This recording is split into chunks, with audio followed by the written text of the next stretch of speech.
So the second sound I'm going to show you is the second voicing on the clean channel. So I'm going to call this sound 2. So my first sound was the absolute crystal clear clean sound.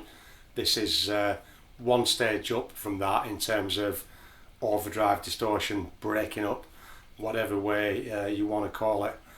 Now this sound is really interesting because this is one of the sounds that where a valve amplifier, I've talked about different amplifiers, comes into its own and gives you a sensitivity of how you feel when you're playing the guitar, and you can have a clean sound if you want to, depending on how hard you're playing or how much intensity you're using with your picking or your strumming, or you know, whichever way you're playing. So this is the second sound, the different voice of the clean channel.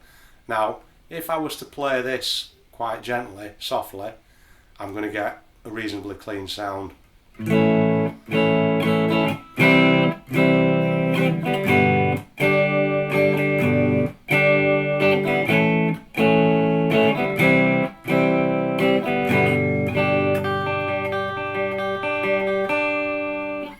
I'm consciously playing with a lot less attack with my pick there than I was previously.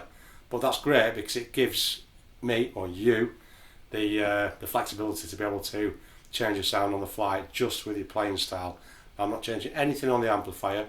All I'm going to do is play a little bit harder with a bit more attack and strike the strings a bit harder, and what will happen is it will start just adding a little bit of grit, a little bit of distortion to the sound. So just by hitting the strings harder,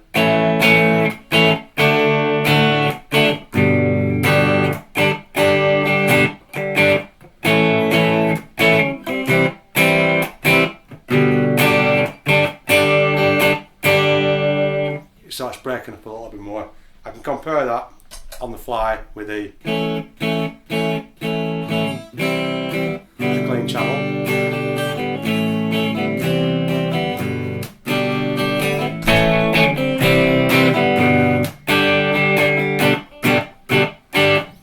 So it gives you, I don't know how well it's going to come across on the camera, but I'm also going to do some videos with the recording outs on the amp, so you'll be able to hear it super clearly in future videos. But that's one of the fantastic things about the valve amp. Not just when you're playing chords, but when you're playing single note pieces, lead guitar solos, things like that. It gives you, from the clean sound,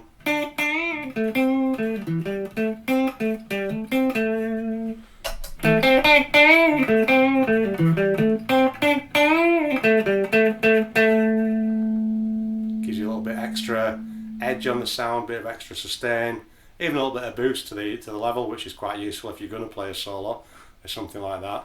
Again, like I did with the absolute clean channel with sound 1, we can add a bit of reverb to that, particularly when we're playing these sort of lead guitar licks.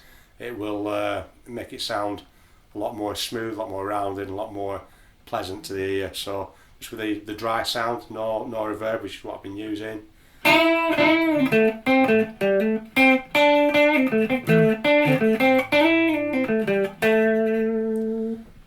Put some reverb on again, I'll put it up to about 50%. I might not normally use that much. And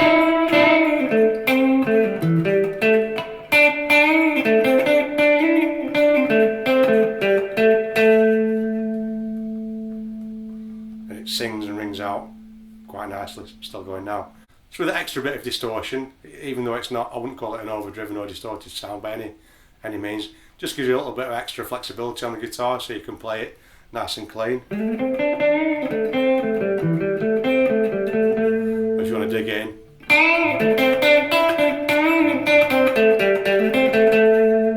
you can add a little bit more bite to it just by using your picking action and your attack with your right hand rather than having to make any changes on the amp. Used to be the case that you could only get that sound on a valve amplifier. Nowadays there's a lot of good technology. You can get pretty close to it with transistor solid state amps, and also something they call modelling amps, which is another thing entirely. I'd have to describe that somewhere else. That's really pretty complicated. But you know, over the years your voice really needed to have a valve amp to be able to get that flexibility where you can go from a clean to a breaking up sound, and that intricacy you can incorporate into your playing on the fly just with your picking style. And that's just one more reason why you should enjoy an amp like this.